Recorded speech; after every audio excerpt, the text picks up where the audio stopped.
Eu queria que você abrisse sua Bíblia em Colossenses. Nós ainda estamos fazendo retrocessos aqui no capítulo 2, no verso 20. E vamos até o capítulo 3, versículo 6. Se morrestes com Cristo para os rudimentos do mundo, por que, como se vivesseis no mundo, vos sujeitais a ordenanças? Não manuseis isto, não proves aquilo, não toques aquilo outro, segundo os preceitos e doutrinas dos homens? Pois que todas estas coisas com o uso se destroem. Tais coisas, com efeito, têm aparência de sabedoria, como culto de si mesmo e de falsa humildade, e de rigor ascético. Todavia, não tem valor algum contra a sensualidade. Portanto, se fostes ressuscitados juntamente com Cristo, buscai as coisas lá do alto, onde Cristo vive, assentado à direita de Deus. Pensai nas coisas lá do alto, não nas que são aqui da terra, porque morrestes, e a vossa vida está oculta juntamente com Cristo em Deus. Quando Cristo, que é a vossa vida, se manifestar, então vós também sereis manifestados com ele em glória. Fazei, pois, morrer a vossa natureza terrena, prostituição, impureza, paixão lasciva, desejo maligno e a avareza, que é a idolatria. Porque por estas coisas é que vem a ira de Deus sobre os filhos da desobediência. Pai, nós precisamos da acuidade do Teu Espírito, da revelação, da abertura da nossa mente, do nosso coração,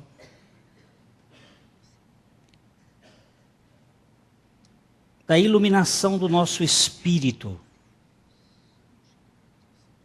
para poder compreender a grandeza da misericórdia do Senhor Jesus Cristo.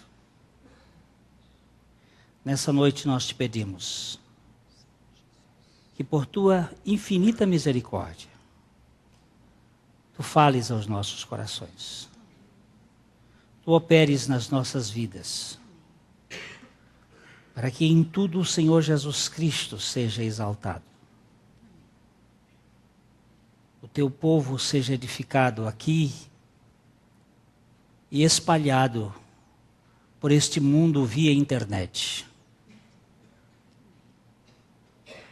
Por tantos quantos vierem ouvir pela instrumentalidade da tecnologia esta palavra. Que tu salves, Pai, por misericórdia, aqueles a quem tens eleito desde a fundação do mundo. E que o Senhor alegre os nossos corações com a alegria do teu Espírito Santo. Nós nos colocamos diante do Senhor, rogando a tua infinita graça, no nome de Jesus. Amém. Eu disse aqui, irmãos, que nós iríamos continuar falando sobre o assunto que nos está mexendo um pouco,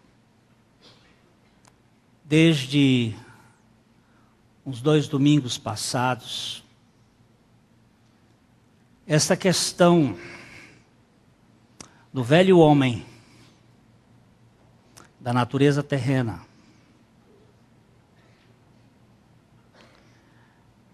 que às vezes há uma confusão.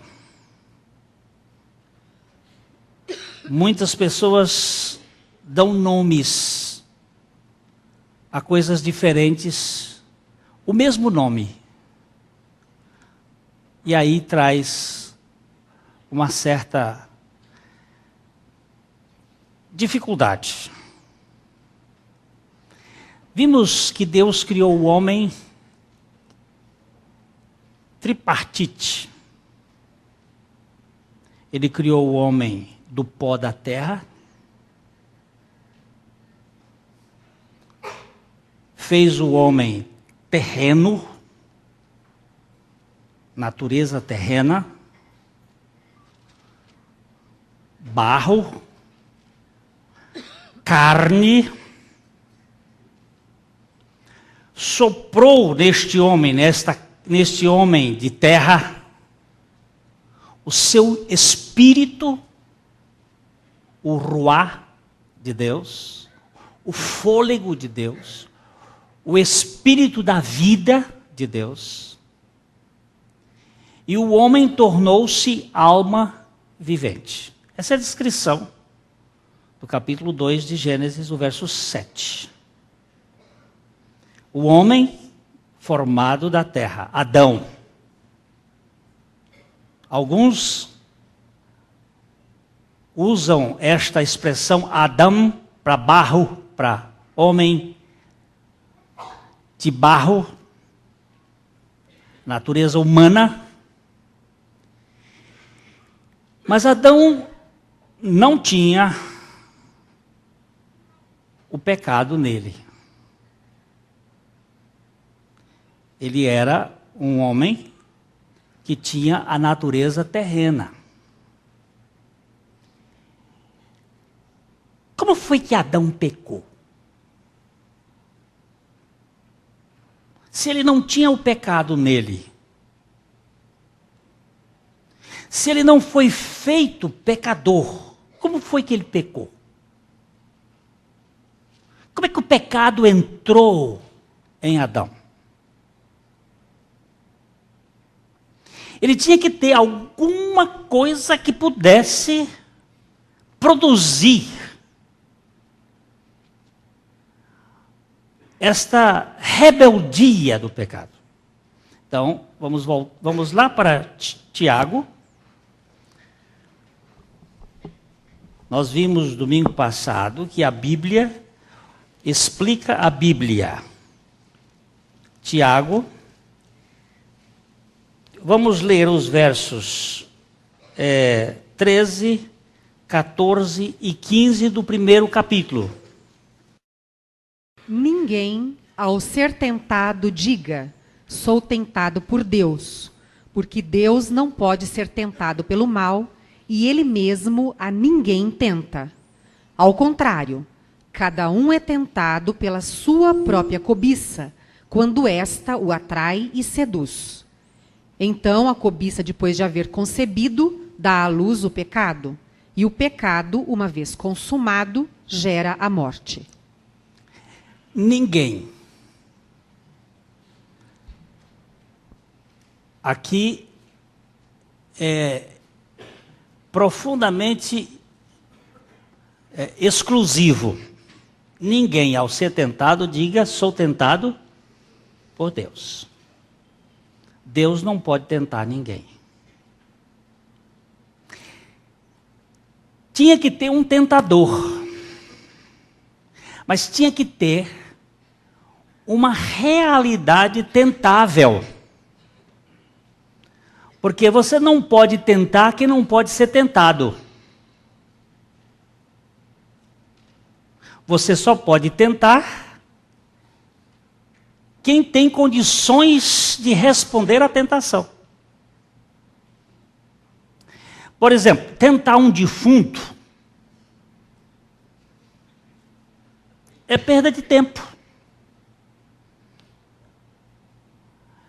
Mas o que Adão tinha que podia ser tentado? Ele não tinha pecado ainda. O que Adão tinha antes do pecado que podia atrair o pecado, produzir o pecado, gerar o pecado?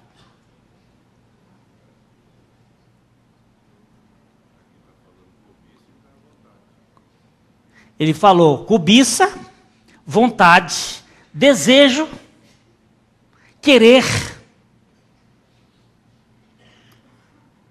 a sua capacidade de decidir. Há uma vontade inata no ser humano.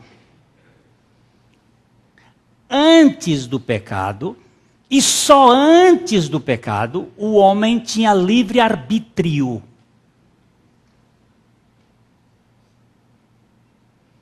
Depois do pecado, ninguém mais tem livre-arbítrio.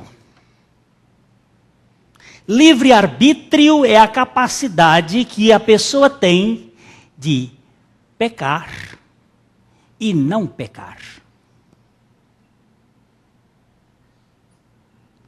Depois do pecado, o homem perdeu o livre-arbítrio, porque ele só pode pecar.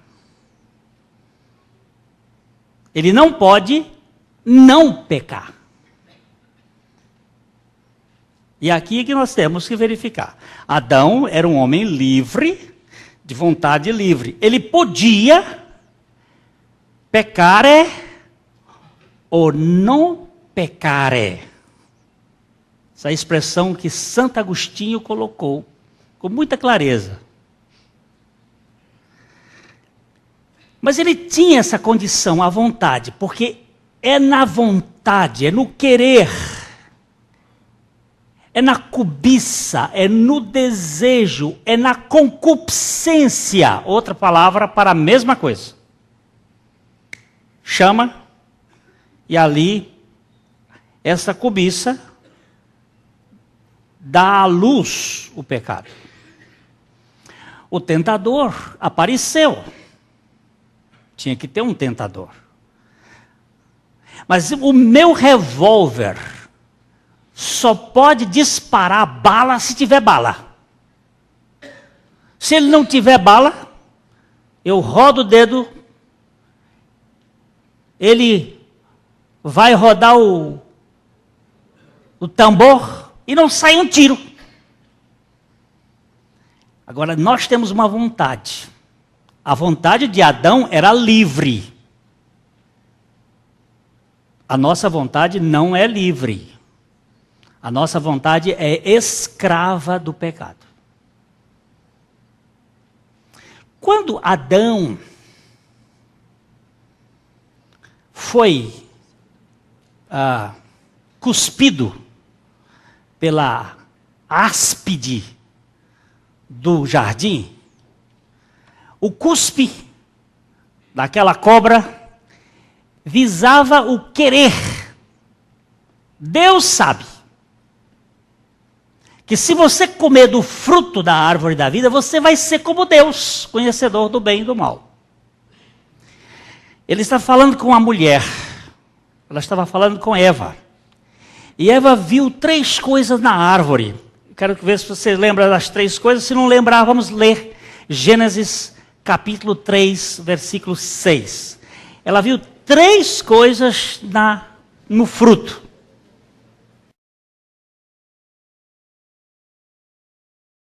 Vendo a mulher que a árvore era boa para se comer, agradável aos olhos e árvore desejável para dar entendimento, tomou-lhe do fruto e comeu, e deu também ao marido, e ele comeu. Aqui nós temos que entender uma coisa. A mulher, sendo tentada, ela tem um álibi na sua tentação. Por isso que o pecado não foi imputado diretamente à mulher, mas sim ao homem. Vendo a mulher que a árvore era agradável aos olhos, era boa para comer, paladar, era agradável aos olhos, e aí entra a palavra forte. Desejável. Para dar entendimento. Essa palavra desejável, vontade, desejo, querer, tomou, comeu, e deu ao marido e ele comeu. Ele não conversou com ela, não discutiu o assunto. Nós temos que voltar um pouquinho para o verso 16 do capítulo 2 de Gênesis e verificar que a conversa que Deus teve não foi com Eva, mas foi com Adão. 16, 17 de Gênesis 2. E o Senhor Deus lhe deu esta ordem: de toda a árvore do jardim comerás livremente, mas da árvore do conhecimento do bem e do mal não comerás, porque no dia em que dela comeres, certamente morrerás. Preste atenção no verbo. O verbo não é comereis nem morrereis, mas comerás e morrerás. Segunda pessoa do singular. A primeira pessoa é a pessoa que fala, a segunda pessoa é com quem se fala. Deus falou com Adão e disse: você é que vai tomar aqui a responsabilidade. Segundo a narrativa bíblica, Eva não tinha sido criada ainda. Porque a criação de Eva começa no versículo 18. Viu? 18 é que começa a criação de Eva, a formação de Eva. Então, o que Eva sabia a respeito da árvore foi transmitida por Adão. Porque a ordem foi dada a Adão e não a Eva. Mas Eva sabia algumas coisas a respeito dessa árvore. Como é que você sabe que ela sabia? Porque a Bíblia diz, no capítulo 3, nos versos 1 e 2 e 3.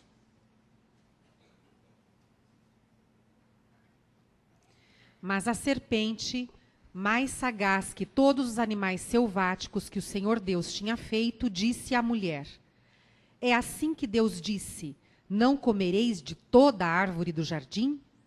Respondeu-lhe a mulher: do fruto das árvores do jardim podemos comer, mas do fruto da árvore que está no meio do jardim, disse Deus: dele não comereis, nem tocareis nele, para que não morrais. Olha só. Mas do fruto da árvore que está no meio do jardim, disse Deus, dele não. Deus não disse não comereis, não comerás. Como é que ela já botou no plural, não comereis? Porque ele tinha passado para ela. Não comereis. Nem nele tocareis. Deus havia dito isso? Não. Então nós temos uns problemas aí que são colocados.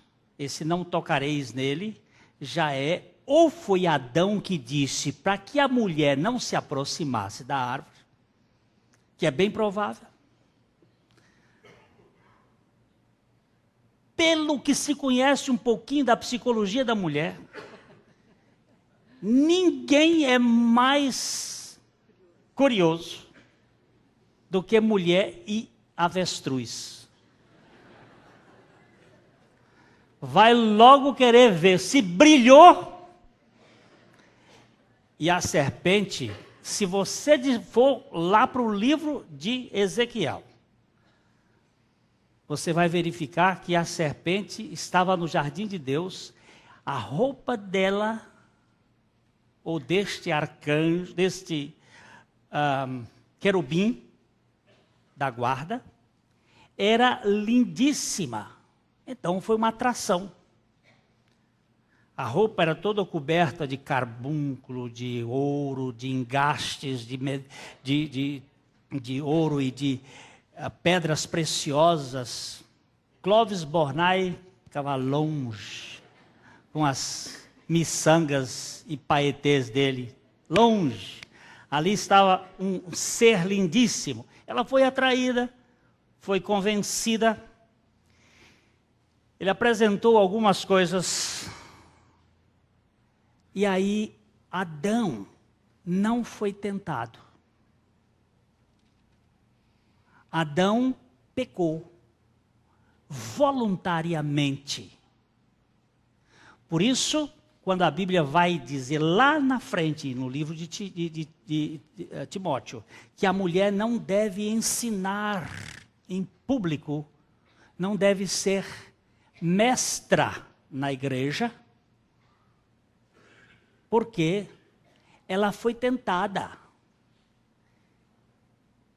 E diz que o ministério da mulher é ser mãe. E que o homem foi tentado. E ao ser tentado, sem ser tentado, perdão, o homem não foi tentado e pecou. Aí se formou aquilo que se chama velho homem. O que é o velho homem? É a concupiscência do engano. Essa palavra vai aparecer ligada ao velho homem. Lá em Efésios capítulo 4, versículo 22. No sentido de que, quanto ao trato passado, vos despojeis do velho homem, que se corrompe segundo as concupiscências do engano. Olha só, concupiscências ou os desejos do engano. Essa é a característica do velho homem. Ele é atraído pelo engano. O novo homem, ele não se envolve com o engano. Sabe por quê? Porque hoje Cristo satisfaz plenamente a vida do novo homem. O engano está muito no nível da mente, da interpretação. Por isso a religião, ela é enganosa. Ela é cheia de enganos.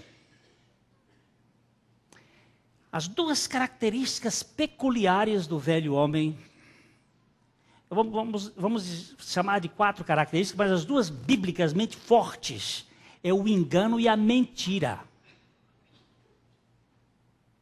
Nós temos isso em Colossenses capítulo 3, versículo 9. A mentira.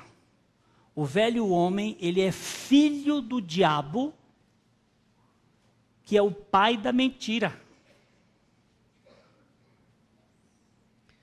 Não mintais uns aos outros, uma vez que vos despistes do velho homem com os seus feitos.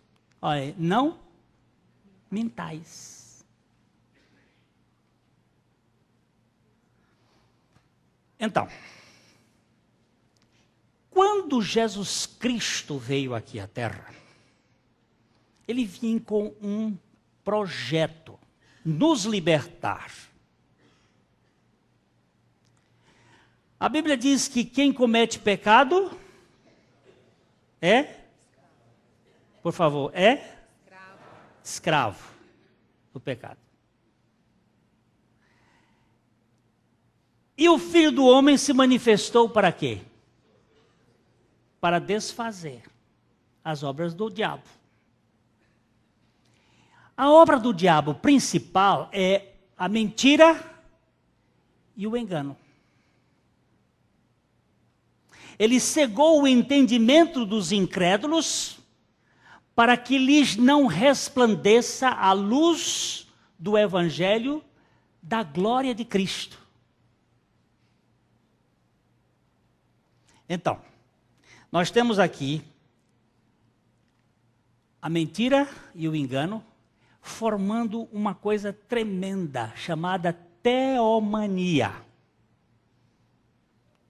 A teomania é a ação de onipotência, absoluteidade, de independência, de autonomia que o pecado gerou no ser humano.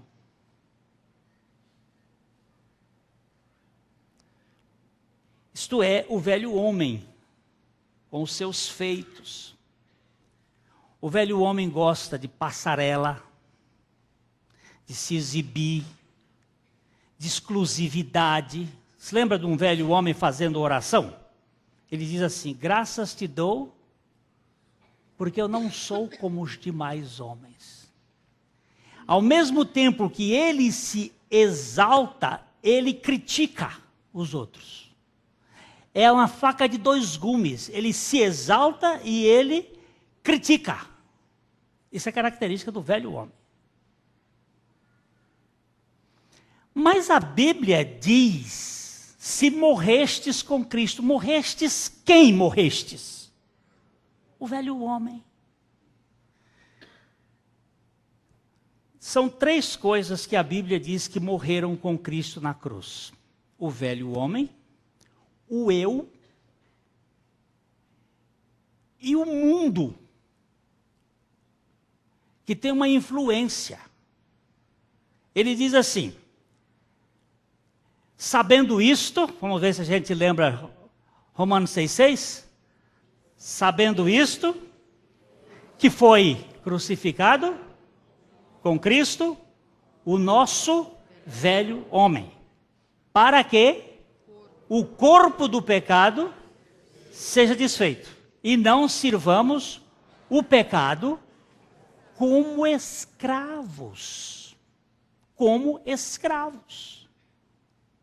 Quem serve o pecado como escravo é o velho homem.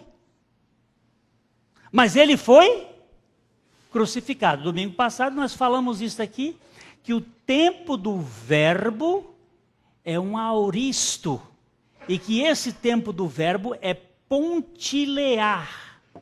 Significa, aconteceu de uma vez para sempre. O velho homem foi crucificado.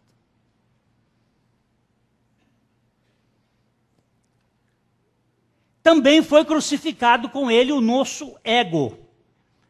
Alguns dizem que o velho homem tem a sua característica nessa teomania, nessa exibição, na mentira e no engano, enquanto que o ego tem o seu proveito próprio de assambarcar para si, mais ligado com o sentido da mansidão, enquanto que o velho homem seria o orgulho e o novo homem a humildade. O ego é a propriedade e o do novo homem a mansidão. A mansidão. O ego também foi. Como é que diz Gálatas 2, 19 e 20? Porque eu, mediante a lei, morri para a lei, a fim de viver para Deus. Eu estou crucificado com Cristo. O eu está crucificado com Cristo. Está ou não está? Está. E a terceira coisa que a Bíblia diz que foi crucificado com Cristo seria eu para o mundo e o mundo para mim. Gálatas capítulo 6, versículo 14.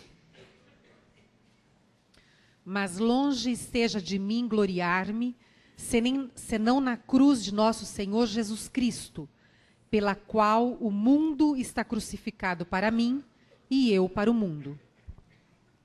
Aí o apóstolo Paulo fala que há uma co-crucificação dele para o mundo e do mundo para ele, com Cristo.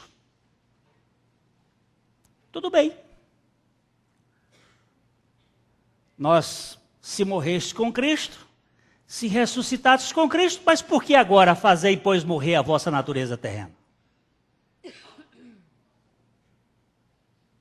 Por que fazei, pois, morrer a vossa natureza terrena?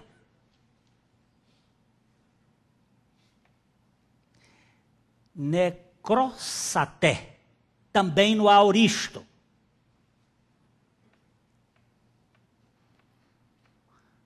Imperativo aoristo.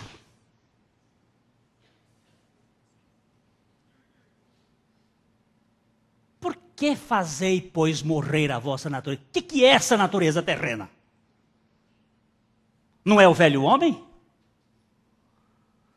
Adão, antes do pecado, já tinha a sua natureza terrena. Falamos domingo passado, Jesus Cristo veio a este mundo e herdou uma natureza terrena do ventre de Maria e era sujeito ao pecado. Ele poderia ter pecado. E ele foi tentado em todas as coisas. Ninguém vai gastar tentação com alguém que não possa cair na tentação. O diabo não é tão burro assim. Se ele tentou Jesus, é porque Jesus poderia cair. Mas Jesus não caiu. E a Bíblia diz que ele, sendo tentado em todas as coisas à nossa semelhança, não pecou. Não caiu. Eu caio, você cai. Mas ele não caiu. Jesus tinha a natureza terrena. Vamos dar uma lidinha rapidinho só para você verificar. Em Romanos capítulo 8, verso 3, quando a palavra de Deus mostra que ele tinha um corpo de carne enferma por causa do pecado, da construção desta carne, não o pecado dele. Porquanto o que fora impossível à lei, no que estava enferma pela carne, isso fez Deus, enviando o seu próprio Filho em semelhança de carne pecaminosa e no tocante ao pecado. E com efeito condenou Deus na carne o pecado. Olha só. Em semelhança de carne pecaminosa. Apesar de Cristo não ter o pecado da carne, ele tinha uma carne à semelhança da carne pecaminosa. A natureza terrena. E esta minha natureza terrena é o meu problema. Enquanto eu viver aqui na terra, eu vou ter uma luta. Nós vimos domingo passado, vamos voltar aqui de novo. Gálatas capítulo 5, versículo 17 e 18. Digo, porém, andai no Espírito e jamais satisfareis a concupiscência da carne, porque a carne milita contra o Espírito e o Espírito contra a carne, porque são opostos entre si, para que não façais o que porventura seja do vosso querer. Aí. A carne milita contra o Espírito. Há uma militância, uma guerra. Carne versus Espírito. Domingo passado nós vimos isso. O que é nascido da carne é carne. O que é nascido do Espírito, nós vimos que o que é nascido da carne não foi carne, é carne. E o que é nascido do Espírito não será Espírito, é Espírito. Os dois estão aqui. E há uma milícia militar, guerra.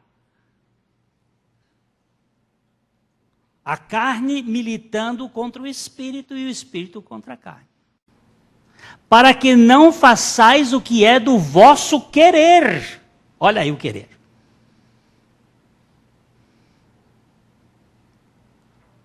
Isto é o velho homem ou é a natureza terrena ou os membros do corpo, como diz o capítulo 7 de Romanos, Olha, Romanos 7, vamos pegar do versículo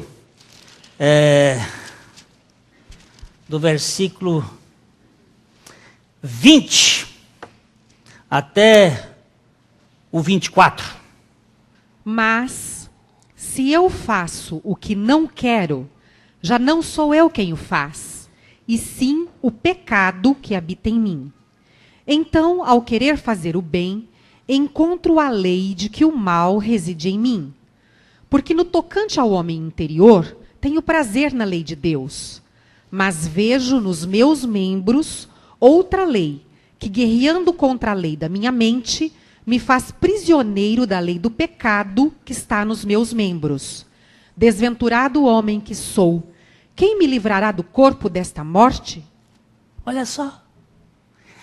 A mesma palavra, vejo nos meus membros, a mesma palavra que aparece aqui, mele, é a palavra que aparece lá em Colossenses capítulo 3, verso 5. Fazei, pois, morrer a vossa natureza, mele, membros sobre a terra, tá? Epiteges. Morrer a vossa natureza terrena. Fazei, pois, morrer. Só pode fazer morrer a natureza terrena quem é nova criatura. A velha criatura não pode fazer morrer a sua natureza terrena. Por quê? A velha criatura vive de quê?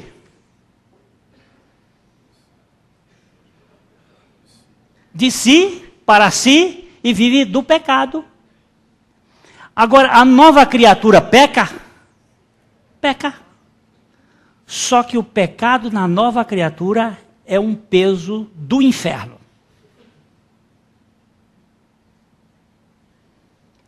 E quando ele peca, ele sofre. Ela sofre. E quer se desamarrar. E às vezes não pode suportar o peso do pecado. Nessa hora é que vem o grande conflito. A velha criatura, pecado e velha criatura, velho homem, são coisas que estão ali vivendo juntos como um homem que vive com o porco no chiqueiro, bem tranquilo. Mas na nova criatura, há uma luta. E há um desejo profundo. E aí onde entra, fazei, pois, morrer a vossa natureza terrena. Agora, como é que nós vamos fazer morrer essa natureza terrena? De que maneira? Nós tivemos os monges do 3º século. Alguns deles chegaram a ficar 27 anos em cima de uma coluna, amarrados, chuva, sol, frio, a barba crescia até os pés, porque 27 anos, o cabelo se martirizando para que a carne sofresse. Resolvia? Não. Nós temos as tradições cristãs, tanto católicas como protestantes, do autoflagelamento. Muitas pessoas ainda hoje no Brasil se chicoteiam até sangrar para matar o velho homem. O velho homem já foi morto. Para fazer morrer a carne, não é assim. Não é por aí. Jejum não mata carne. Pode até dar uma fraquezinha nela. Mas não mata. Penitência. Lei não funciona. Trabalho em igreja não funciona. Processo nenhum, fuga da realidade não funciona. Mas a palavra de Deus diz assim, em Gálatas capítulo 5, verso 24. E os que são de Cristo Jesus crucificaram a carne com as suas paixões e concupiscências. Agora aí entra uma palavrinha boa. Os que são de Cristo Jesus, também pode ser traduzido os que estão em Cristo Jesus.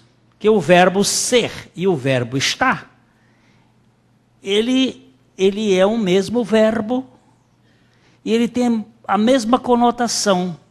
Tanto, várias línguas, por exemplo, o verbo to be em inglês, ser e estar. O verbo être em francês, ser e estar. E o verbo aimer em grego, ser e estar. Os que estão em Cristo crucificaram a sua carne com suas paixões e concupiscências. Como é que isto acontece? É em Cristo. Porque tudo que Deus tem para nós é em Cristo. É em Cristo. Eu já tentei matar essa carne de um bocado de jeito. Mas ela sempre ressuscita. A carne. O velho homem não, esse já morreu. O velho homem que estava se exibindo, ele agora depende. O velho homem que era teomânico, que era onipotente, ele agora está na dependência da suficiência de Cristo. Mas fazei morrer a vossa natureza terrena, ou os vossos membros da carne, os vossos membros da terra. Como? Vamos mais um texto para a gente olhar aqui. 2 Coríntios, capítulo 10, versículo 3. 2 Coríntios, capítulo 10, verso 3, 4, 5 e 6. E aqui nós temos a grandeza da graça de Deus nos mostrando este ponto de uma maneira maravilhosa. 2 Coríntios, capítulo 10, de 3 a 6. Porque, embora andando na carne, não militamos segundo a carne. Porque as armas da nossa milícia não são carnais, e sim poderosas em Deus para destruir fortalezas, anulando sofismas, e toda a altivez que se levante contra o conhecimento de Deus, e levando cativo todo pensamento à obediência de Cristo, e estando prontos para punir toda desobediência, uma vez completa a vossa submissão. Eu queria parar um pouquinho aqui, porque aqui está. Como vamos lutar nesta milícia, nesta guerra? A carne e o espírito. A guerra entre a carne e o espírito. Tanto a guerra entre a carne e o espírito, quanto a guerra entre nós e as hostes espirituais da maldade, que não é contra a carne e sangue, mas contra principados e potestades, é um outro tipo de guerra. As armas da nossa milícia não podem ser carnais. Não podem ser carnais. Porque como é que você vai lutar com a carne, com a arma carnal, diante do Espírito? Não tem jeito. As armas de nossa milícia não são carnais, mas ele diz aí, mas são poderosas em Deus, para a destruição das fortalezas, anulando sofismas. Qual é a maior expressão do poder de Deus na face da terra?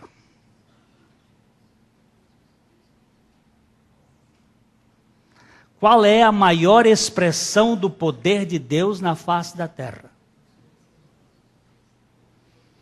Deixa o dedo marcado aqui, 1 Coríntios, capítulo 1, versículo 18.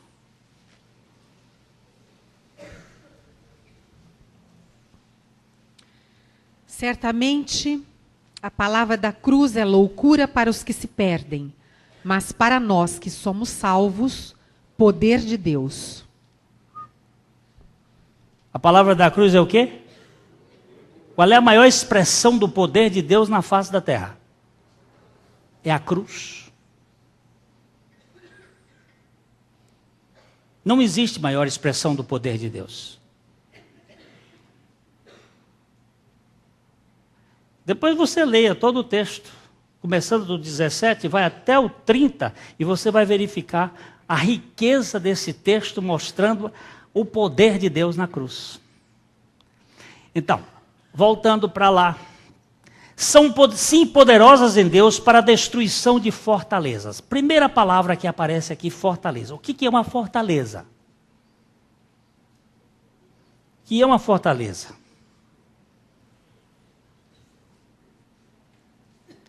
Nós hoje não temos mais,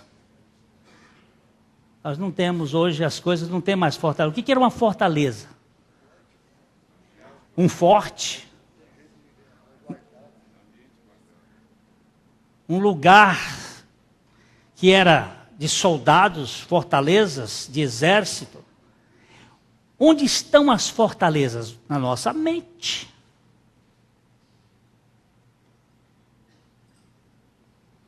Vou dar um exemplo de uma fortaleza. Com 6 anos de idade eu fui abusado sexualmente. Formou uma fortaleza aqui na minha mente.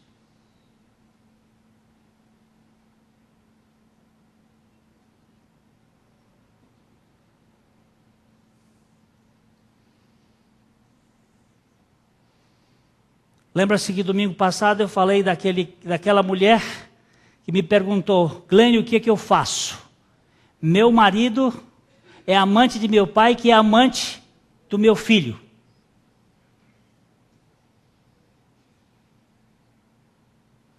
Como é que vai quebrar essa fortaleza?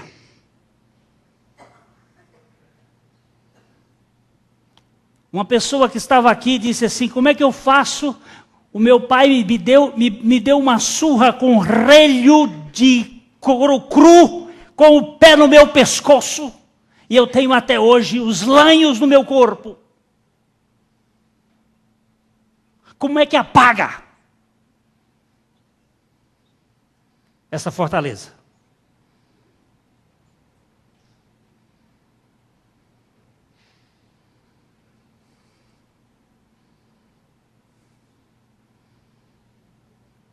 A minha irmã lá em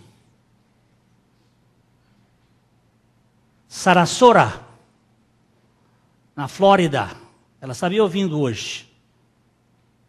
Me escreveu um e-mail no domingo, depois da mensagem, com lágrimas, dizendo: o Senhor tratou com as dores da minha alma.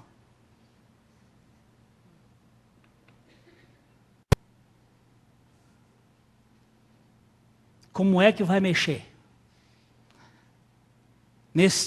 nessa natureza terrena, com memória ardida, chamada fortaleza? Uma fortaleza que leva muitas pessoas a serem voyeur. E aqui tivemos domingo passado uma pessoa que disse: assim vivi eu, nessa escravatura por muito tempo, tendo que olhar na telinha a pornografia para tentar aliviar a dor que morava na minha alma, com um prazer adoecido. Como fazer isto? Essa fortaleza inexpugnável, com armas carnais, não vai dar certo.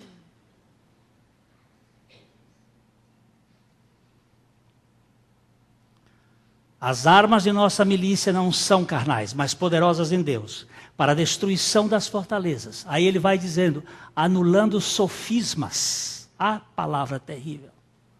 Um sofisma. Aparentemente uma verdade, mas uma grande mentira. Coisas do engano.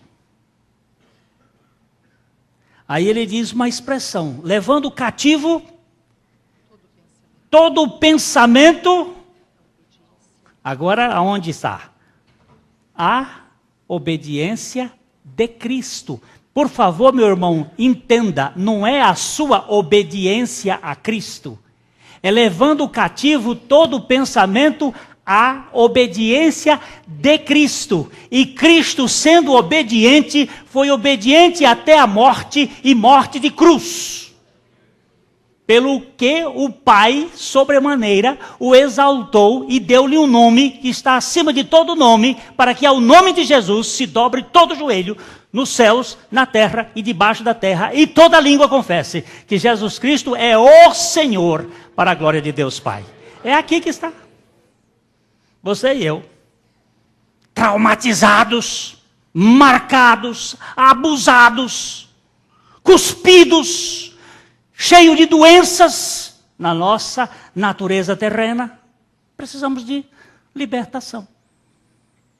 E como? Fazei, pois, morrer a vossa natureza terrena. De que maneira? Mediante Cristo e a sua obra. Então, meus irmãos, nós temos aqui uma coisa tremenda.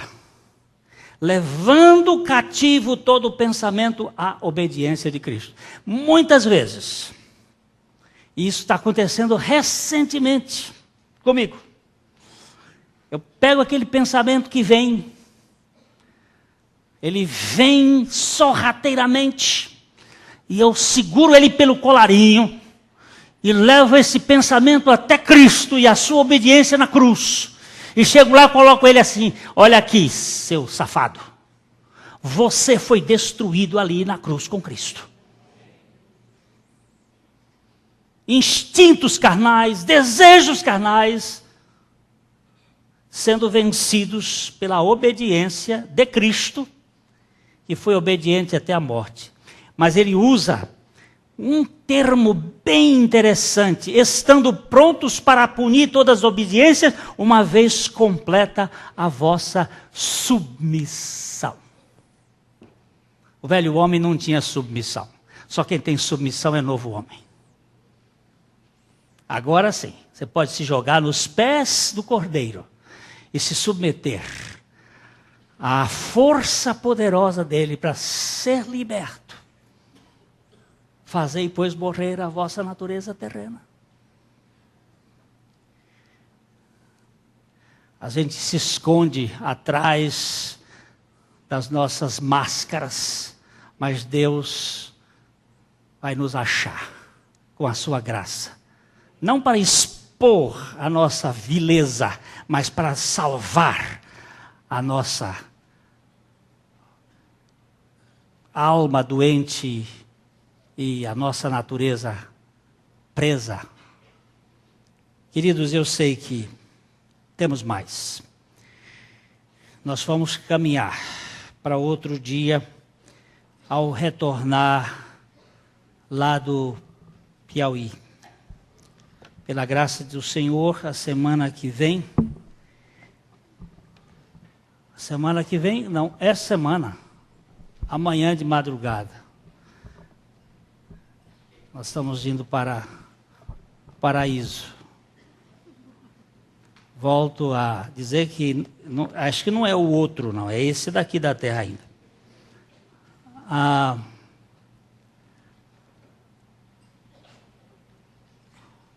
E de lá,